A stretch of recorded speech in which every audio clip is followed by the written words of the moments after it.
Bismillahirrahmanirrahim. Assalamualaikum warahmatullahi wabarakatuh. Waalaikumsalam warahmatullahi wabarakatuh. Innal hamdalillah nahmaduhu wa nasta'inuhu wa nastahdihi wa na'udzu billahi min sururi anfusina wa min sayyiati a'malina. May yahdihillahu fala mudilla lahu wa may yudlilhu falan tajida lahu waliyyan mursyida. Asyhadu an la ilaha illallah wahdahu la syarika lahu wa asyhadu anna Muhammadan abduhu wa rasuluhu la nabiyya ba'da.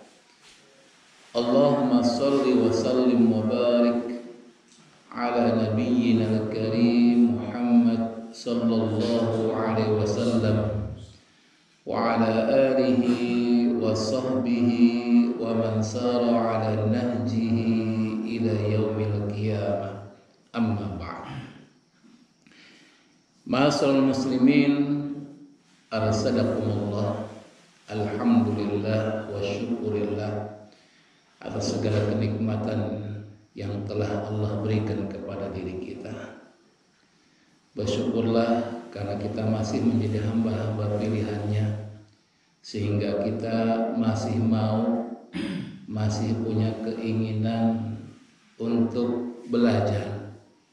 Walaupun mungkin usia kita sudah tua, tetapi belajar itu tidak berhenti kecuali kalau memang ajal itu sudah menjemput. Oleh karena itu kita mohon kepada Allah Subhanahu wa taala semoga kita dimudahkan langkah-langkah kita untuk datang ke tempat yang dikatakan oleh Rasulullah sebagai warisan. Warisan yang bentuknya bukan harta, tapi warisan yang akan mengantarkan kebahagiaan kepada kita di dunia dan di akhirat. Ma'asyiral muslimin, arsadakumullah. Kita masih melanjutkan kembali kajian kitab Minhajul Muslim, dan kita masuk pada bab tentang adabul akli wasyurbi, yaitu adab bagaimana kita makan dan bagaimana kita minum.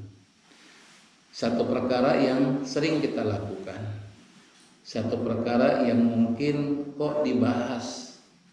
Ini bukan kita ingin membahas ulang, hanya untuk mengingatkan kembali. Bisa jadi ada yang sudah lupa sehingga tidak melaksanakannya, atau mungkin ada hal yang bisa memperkuat keyakinan bahwa ketika kita makan dan minum ternyata di sana ada pahala yang luar biasa yang Allah sediakan kepada diri kita. Pengarang buku memulai dengan kalimat al-muslimu yanzuru ila ta'ami wasyarab bi'tibarihima wasilah ila ghairihima wala ghayah maqsudah lidzatiha.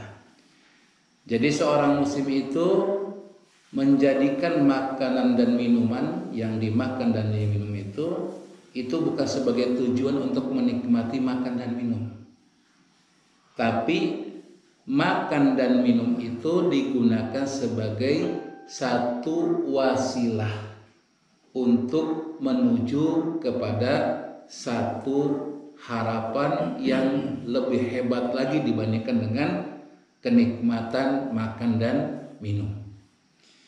Jadi memang kalau kita makan minum kan pasti akan milih, karena tidak mungkin kita memakan makanan yang tidak kita sukai. Pasti kita pilih yang kita sukai. Nah, jangan sampai kita memilih makanan minuman yang kita sukai hanya sekadar untuk menikmati kenikmatan yang ada pada makanan dan minuman. Tetapi jadikan kenikmatan tersebut bisa mengantarkan kita kepada sesuatu yang lebih hebat lagi, yaitu meraih pahala Allah, meraih ridho Allah Subhanahu wa ta'ala. Maka dikatakan fahuwa ya'kulu wa yashrab min ajli muhafadhah ala salamati badanihi alladhi bihi yumkinuhu ay ya'budallah ta'ala.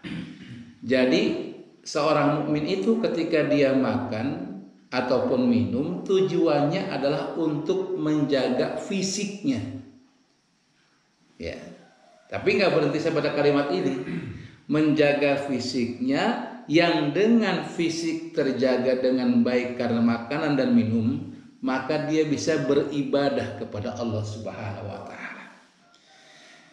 Karena kalau badan kita sehat, makanan sehat, minuman sehat, ibadah yang kita lakukan juga sehat. Ibadah yang kita lakukan juga nikmat. Coba ketika kita sakit, makan malas, minum malas, akhirnya ibadah pun tidak baik. Sekedarnya saja. Bahkan mungkin kadang-kadang kita nanti dulu lah, ini badan kurang enak, sebentar lagi lah nanti dilaksanakan sholatnya, ditunda. Tapi kalau badan kita itu sehat, karena makanan kita sehat, minuman kita sehat, lalu kemudian kita beribadah pun akan menjadi sehat, kuat ibadah kita. Tilka al-ibadah allati yu'ahiluhu likaramati daril akhirah wa sa'adatiha. Yang mana tujuan ibadah tersebut yang kita lakukan adalah dalam rangka untuk mengantarkan kebahagiaan kita di alam akhirat. Jadi tujuannya memang ketika kita ibadah kepada Allah Subhanahu wa taala, yang paling penting adalah tujuannya untuk akhirat, bukan dunia. Karena ketika kita tujuan ibadah karena Allah, karena darul akhirah, maka dunia akan mengiringi kita. Tapi kalau kita beribadah kepada Allah bukan tujuannya akhirat tapi dunia, maka Allah berikan apa yang kita inginkan di dunia.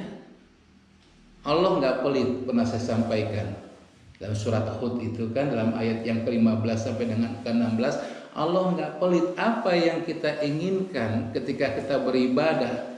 Katanya karena Allah, tapi ternyata bukan karena Allah, karena dunia yang ingin diraih diberikan sama Allah.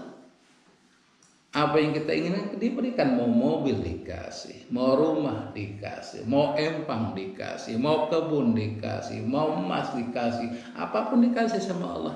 Cuma nanti di akhirat nggak dapat apa-apa. Maka makan minum yang kita lakukan ditujukan untuk beribadah kepada Allah, dan ujungnya kita ingin memperoleh kebahagiaan di akhirat. Falaisa huwa ya'kul wa yasrab li dzatil akli wasyarab wasyahwatihima. Oleh karena itu dia tidak akan makan dan minum karena tujuan untuk syahwatnya saja atau kenikmatan saja. Walidza huwa law lam yaju' lam ya'kul. Oleh karena itu namanya seorang mukmin kalau perutnya belum lapar dia nggak makan. Ya. Kalau terasa baru lapar baru dia makan. Kemudian walam ya'tas lam yasrab, walau lam ya'tas lam yasrab. Kalau nggak haus dia nggak akan minum. Wa qad warada anhu sallallahu alaihi wasallam qauluhu nahnu qaumun la na'kul hatta naju' wa idza akalna la nasba'. Jadi dalam sebuah hadis, walaupun pengarang mengatakan di sini lam akif ala man kharrajahu, saya belum mendapatkan nih hadis diriwayatkan dari mana. Ya, la'allahu athar min atharis sahabah. Ada kemungkinan ini adalah salah satu athar. Ya, athar itu artinya perkataan yang berasal dari para sahabat Rasulullah. Tapi di ujung beliau mengatakan wallahu a'lam. Dia mengatakan Allah lah yang lebih tahu. Ya, tapi ini kalimat ini sering kita dengar. Dan memang maknanya benar. Karena orang mukmin itu adalah orang mukmin yang kalau dia makan, ya memang kondisinya sudah lapar. Dan ketika dia minum pun, maka dia minum dalam keadaan haus. Dan ketika makan dan minum nggak kekenyangan. Makanya Aisyah radhiyallahu anha mengatakan dalam sebuah hadis Rasulullah, ya beliau mengatakan bahwa sumber ya penyakit itu adalah dari perut. Kalau perut itu banyak kosongnya, maka lebih sehat dibandingkan perut banyak isinya. Itu gambaran. Maka kenapa kemudian Rasulullah menyarankan kepada kita untuk bisa melakukan saum minimal 3 hari dalam sebulan. Itu minimal. Ya. Tapi kita masih jarang melakukannya. Bukan karena kita gak cinta Rasulullah. Mungkin ada hal-hal syar'i, mungkin ada hal-hal yang menghalangi untuk melakukannya. Naudzubillah kalau kita menolak untuk melakukannya. Ya.